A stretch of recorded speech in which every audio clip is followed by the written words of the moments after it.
B ಸರೋಜಾದೇವಿಯವರ ಹುಟ್ಟೂರಿನಲ್ಲಿ ಅಂತ್ಯಕ್ರಿಯೆಗೆ ಸಕಲ ಸಿದ್ಧತೆಗಳನ್ನು ಮಾಡಿಕೊಂಡಿದ್ದಾರೆ. ಒಕ್ಕಲಿಗರ ವಿಧಿವಿಧಾನದ ಹಾಗೆ ಸರೋಜಾದೇವಿಯವರ ಅಂತ್ಯಕ್ರಿಯೆಯನ್ನು ನೆರವೇರಿಸಲಾಗುತ್ತೆ. ಚನ್ನಪಟ್ಟಣ ತಾಲೂಕಿನ ದಶಾವರ ಗ್ರಾಮದಲ್ಲಿ ಅಂತ್ಯಕ್ರಿಯೆಗೆ ಸಿದ್ಧತೆಗಳನ್ನು ಮಾಡಿಕೊಂಡಿರೋದು. ರಾಮನಗರ ಜಿಲ್ಲೆ ಚನ್ನಪಟ್ಟಣ ತಾಲೂಕು ದಶಾವರ ಗ್ರಾಮ, ಅಲ್ಲಿ ಅವರ ಮನೆ ಜಮೀನು ಇದೆ. ಸರೋಜಾದೇವಿಯವರಿಗೆ ಪ್ರಿಯವಾದಂಥ ಸ್ಥಳ. ದಶಾವರದಲ್ಲೇ ಸರೋಜಾದೇವಿಯವರು ವಾಸ ಇದ್ದರು. ಅವರ ಕುಟುಂಬಸ್ಥರು ಈಗಲೂ ಅಲ್ಲೇ ವಾಸ ಇದ್ದಾರೆ. ಸದ್ಯ ಅಲ್ಲಿ ಸಿದ್ಧತೆಗಳನ್ನು ಮಾಡಿಕೊಂಡಿದ್ದಾರೆ. ಈಗಾಗಲೇ ಏನೆಲ್ಲ ವ್ಯವಸ್ಥೆಗಳಾಗಬೇಕು ಅದರ ಕಡೆ ಗಮನ ಹರಿಸಿದ್ದಾರೆ ಬಿ ಸರೋಜಾದೇವಿಯವರ ಕುಟುಂಬಸ್ಥರು. ಜಮೀನಿನಲ್ಲಿ ಬಿ ಸರೋಜಾದೇವಿಯವರ ತಾಯಿಯ ಸಮಾಧಿ ಪಕ್ಕದಲ್ಲೇ ಇವರ ಸಮಾಧಿಯನ್ನು ಮಾಡೋದಕ್ಕೆ, ಅದೇ ಸ್ಥಳದಲ್ಲಿ ಅಂತ್ಯ ಸಂಸ್ಕಾರವನ್ನು ನೆರವೇರಿಸೋದಕ್ಕೆ ಸ್ಥಳ ಪರಿಶೀಲನೆ ಮಾಡಿ ಸಿದ್ಧತೆಗಳನ್ನು ಕೈಗೊಳ್ತಾ ಇದ್ದಾರೆ.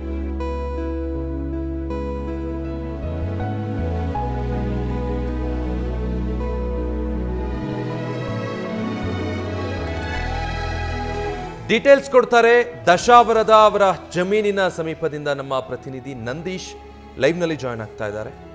ನಂದೀಶ್, 10 ಗಂಟೆ ನಂತರ ಬೆಂಗಳೂರಿಂದ ಚನ್ನಪಟ್ಟಣದ ಕಡೆ ಹೊರಡ್ತೀವಿ ಅಂತ ಅವರ ಪುತ್ರ ಹೇಳ್ತಾ ಇದ್ರು. ಎಷ್ಟೊತ್ತಿಗೆ ತಲುಪಬಹುದು? ಅಲ್ಲಿ ಯಾವ ರೀತಿ ಸಿದ್ಧತೆಗಳಾಗ್ತಾ ಇದೆ?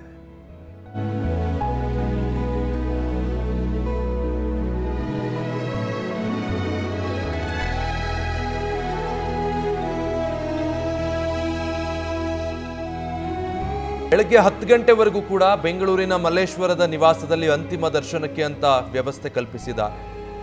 ಅದಾದ ಮೇಲೆ ಬೆಂಗಳೂರಿಂದ ಚನ್ನಪಟ್ಟಣದ ಕಡೆ ಹೊರಡ್ತೀವಿ ಅಂತ ಅವರ ಪುತ್ರ ಗೌತಮ್ ಮಾತಾಡೋ ಸಂದರ್ಭದಲ್ಲಿ ಹೇಳ್ತಾ ಇದ್ರು.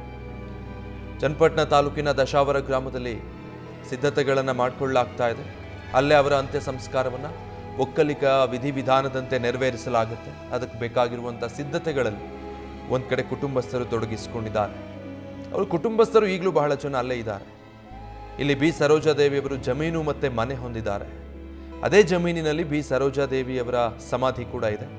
ಅವರ ತಾಯಿಯನ್ನು ಮಣ್ಣು ಮಾಡಿದ್ದಂತಹ ಜಾಗ, ಆ ಸಮಾಧಿಯ ಪಕ್ಕದಲ್ಲೇ ಈಗ ಬಿ ಸರೋಜಾದೇವಿಯವರನ್ನು ಸಮಾಧಿ ಮಾಡಲಾಗುತ್ತೆ. ಅದಕ್ಕೆ ಬೇಕಾಗಿರುವಂಥ ಎಲ್ಲ ವ್ಯವಸ್ಥೆಗಳನ್ನು ಕೂಡ ಸದ್ಯ ಮಾಡಿಕೊಳ್ಳಲಾಗ್ತಾ ಇದೆ. ನೋಡಬಹುದು ಒಂದು ದೃಶ್ಯದಲ್ಲಿ ಕುಟುಂಬಸ್ಥರು ಆ ಜಮೀನಿನಲ್ಲಿ ಸ್ಥಳ ಪರಿಶೀಲನೆ ಮಾಡ್ತಾ ಇರುವಂಥದ್ದನ್ನು ಗಮನಿಸ್ತಾ ಇದ್ದೀವಿ. ಒಂದು ಕಡೆ ಬೆಂಗಳೂರಲ್ಲಿ ಅಂತಿಮ ದರ್ಶನಕ್ಕೆ ವ್ಯವಸ್ಥೆ ಕಲ್ಪಿಸಿದ್ದಾರೆ. ನಿನ್ನೆಯಿಂದ ಸಾಕಷ್ಟು ಗಣ್ಯರು ಬಂದು ಬಿ ಸರೋಜಾದೇವಿಯವರ ಅಂತಿಮ ದರ್ಶನವನ್ನು ಪಡೆದುಕೊಂಡಿದ್ದಾರೆ.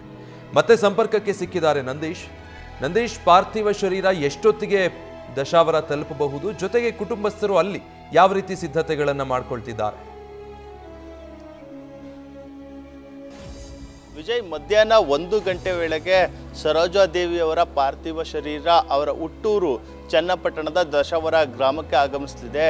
ಮೊದಲಿಗೆ ಆ ದಶಾವರ ಗ್ರಾಮಕ್ಕೆ ಬಂದಂಥದ್ದು ಪಾರ್ಥಿವ ಶರೀರ ನೇರವಾಗಿ ಅವರ ಮನೆಗೆ ಹೋಗುವಂಥದ್ದು. ಮನೆಯಲ್ಲೂ ಕೂಡ ಅಂತಿಮ ದರ್ಶನಕ್ಕೆ ವ್ಯವಸ್ಥೆಯನ್ನು ಮಾಡಿಕೊಂಡಿರುವಂಥದ್ದು. ಅಲ್ಲಿ ಸುಮಾರು ಅರ್ಧ ಗಂಟೆಗಳ ಕಾಲ, ಅಂದರೆ 1:30ಗೆ ಬಂದರೆ 2 ಗಂಟೆವರೆಗೆ ಅಲ್ಲಿ ಅಂತಿಮ ದರ್ಶನಕ್ಕೆ ವ್ಯವಸ್ಥೆಯನ್ನು ಮಾಡಿಕೊಂಡಿರುವಂಥದ್ದು. ಅಲ್ಲಿಂದ ನೇರವಾಗಿ ಅವರ ನೆಚ್ಚಿನ ತೋಟಕ್ಕೆ, ಅಂದರೆ ಅವರ ತಾಯಿಯ ಸಮಾಧಿ ಏನಿದೆ ಆ ಒಂದು ತೋಟಕ್ಕೆ ಅವರ ಪಾರ್ಥಿವ ಶರೀರ ಬರುವಂಥದ್ದು.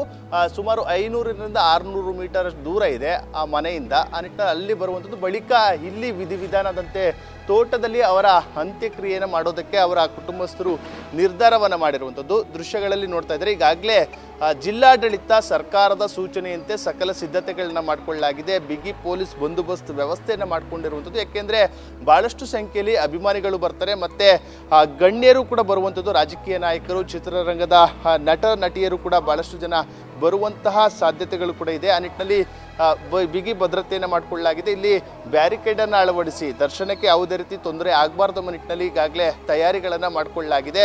ಅವರ ತಾಯಿಯ ಸಮಾಧಿ ಪಕ್ಕದಲ್ಲಿಯೇ ಸರೋಜಾದೇವಿಯವರ ಅಂತ್ಯಕ್ರಿಯೆಯನ್ನು ಮಾಡೋದಕ್ಕೆ ನಿರ್ಧಾರವನ್ನು ಮಾಡಿರುವಂಥದ್ದು. ಅಂದರೆ ಒಕ್ಕಲಿಗ ಸಂಪ್ರದಾಯದಂತೆ ಉಳುವ ಪದ್ಧತಿಯಲ್ಲಿ ಅವರ ಅಂತ್ಯಕ್ರಿಯೆಯನ್ನು ಮಾಡೋದಕ್ಕೆ, ಅಂತ್ಯ ಸಂಸ್ಕಾರವನ್ನು ಮಾಡೋದಕ್ಕೆ ಕುಟುಂಬಸ್ಥರು ನಿರ್ಧಾರವನ್ನು ಮಾಡಿದ್ದಾರೆ. ಸಮಾಧಿ ಏನಿದೆ ಸಮಾಧಿ ಪಕ್ಕದಲ್ಲೇ ಇದೇ ಸ್ಥಳದಲ್ಲಿ ಏನು ಅವರ ಅಂತ್ಯಕ್ರಿಯೆಯನ್ನು ಮಾಡೋದಕ್ಕೆ ಎಲ್ಲ ರೀತಿ ತಯಾರಿಗಳನ್ನ ಮಾಡ್ಕೊಳ್ತಾ ಇರುವಂಥದ್ದು.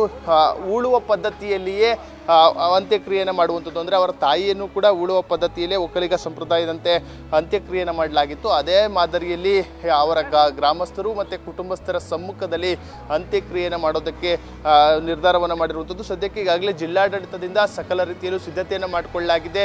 ಬಂದಂತಹ ವಾಹನಗಳು ಅಂದರೆ ಇಲ್ಲಿ ಕಿರಿದಾದ ರಸ್ತೆ ಕೂಡ ಇರುವಂಥದ್ದು. ಆ ನಿಟ್ಟಿನಲ್ಲಿ ಯಾವುದೇ ರೀತಿ ತೊಂದರೆ ಆಗಬಾರ್ದು, ಜನಗಳಿಗೆ ಗೊಂದಲ ಸೃಷ್ಟಿ ಆಗಬಾರ್ದು ಅನ್ನೋ ನಿಟ್ಟಿನಲ್ಲಿ ಈಗಾಗಲೇ ಸುಮಾರು 500ಕ್ಕೂ ಹೆಚ್ಚು ಪೊಲೀಸರನ್ನು ಸ್ಥಳದಲ್ಲಿ ನಿಯೋಜನೆ ಮಾಡಲಾಗಿದೆ.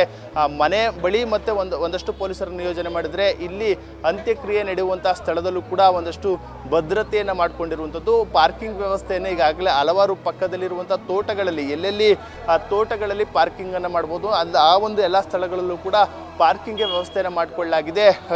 ಅಲ್ಲದೆ ಡಿ.ಸಿ.ಎಂ. ಡಿ.ಕೆ. ಶಿವಕುಮಾರ್ ಅವರು ಕೂಡ ಅಂತ್ಯಕ್ರಿಯೆಯಲ್ಲಿ ಭಾಗವಹಿಸುವಂತಹ ಮಾಹಿತಿಗಳು ಕೂಡ ಸಿಕ್ಕಿರುವಂಥದ್ದು. ಆ ನಿಟ್ಟಿನಲ್ಲಿ ಭದ್ರತೆಯನ್ನು ಮಾಡಿಕೊಳ್ಳಲಾಗಿದೆ. ಇಡೀ ರಾಮನಗರ ಜಿಲ್ಲಾಡಳಿತ ಎಲ್ಲ ರೀತಿಯ ತಯಾರಿಗಳನ್ನ ಮಾಡಿಕೊಳ್ಳಲಾಗಿದೆ. ಒಂದೂವರೆಗೆ ಅವರ ಪಾರ್ಥಿವ ಶರೀರ ಬಂದರೆ ಸುಮಾರು ಅರ್ಧ ಗಂಟೆಗಳ ಕಾಲ ಅಂತಿಮ ದರ್ಶನ ಇರುತ್ತೆ. ಬಳಿಕ ಇಲ್ಲಿಗೆ ಬಂದಂಥ ಬಳಿಕ ಸುಮಾರು ಅರ್ಧ ಗಂಟೆಗೂ ಹೆಚ್ಚು ವಿಧಿವಿಧಾನಗಳ ಪ್ರಕ್ರಿಯೆಯು ಕೂಡ ನಡೆಯುವಂಥದ್ದು. ಗ್ರಾಮಸ್ಥರ ಸಮ್ಮುಖದಲ್ಲಿ, ಕುಟುಂಬಸ್ಥರ ಸಮ್ಮುಖದಲ್ಲಿ ಆ ವಿಧಿವಿಧಾನಗಳ ಪ್ರಕಾರವೇ ಅಂತ್ಯಕ್ರಿಯೆಯನ್ನು ಮಾಡೋದಕ್ಕೆ ನಿರ್ಧಾರವನ್ನು ಮಾಡಿರುವಂಥದ್ದು. ಅಂದರೆ ಅವರ ತೋಟ ಇದು ಬಹಳಷ್ಟು ಸರೋಜಾದೇವಿಯವರಿಗೆ ನೆಚ್ಚಿನ ಮತ್ತು ಇಷ್ಟವಾದಂತಹ ಸ್ಥಳ ಅಂತ ಹೇಳಿದ್ರೆ ತಪ್ಪಾಗಲಾರ್ದು. ಅಂದರೆ ಅವರು ಏನು ಪ್ರತಿ ಬಾರಿ ಊರಿಗೆ ಬಂದಂಥ ಸಂದರ್ಭದಲ್ಲಿ ಆ ಮನೆಯಲ್ಲೇ ಉಳ್ಕೊಳ್ತಿದ್ರು. ಅದಾದ ಬಳಿಕ ಅವರು ಈ ಒಂದು ತೋಟಕ್ಕೆ ಬಂದು ಒಂದಷ್ಟು ಸಮಯವನ್ನು ಕಳೀತಾ ಇದ್ರು. ಬಹಳಷ್ಟು ಖುಷಿ ಕೊಡುವಂತಹ ಸ್ಥಳ, ಅವರಿಗೆ ಒಂದು ರೀತಿ ನೆಮ್ಮದಿ ಇದ್ದಂತಹ ಸ್ಥಳ ಎಂಬ ಮಾತುಗಳನ್ನ ಕೂಡ ಗ್ರಾಮಸ್ಥರು ಹೇಳ್ತಾ ಇದ್ರು. ಅಂದರೆ ಆ ಒಂದು ಸ್ಥಳದಲ್ಲೇ ಅವರ ತಾಯಿಯ ಸಮಾಧಿ ಪಕ್ಕದಲ್ಲೇ ಅಂತ್ಯಕ್ರಿಯೆಯನ್ನು ಮಾಡೋದಕ್ಕೆ ಎಲ್ಲ ರೀತಿಯ ತಯಾರಿಗಳನ್ನು ಮಾಡಿಕೊಂಡಿರುವಂಥದ್ದು. Vijay, thank you Nandish. News first ನಿರ್ಭೀತಿಯಿಂದ ನಿಮ್ಮ ಪರವಾಗಿ.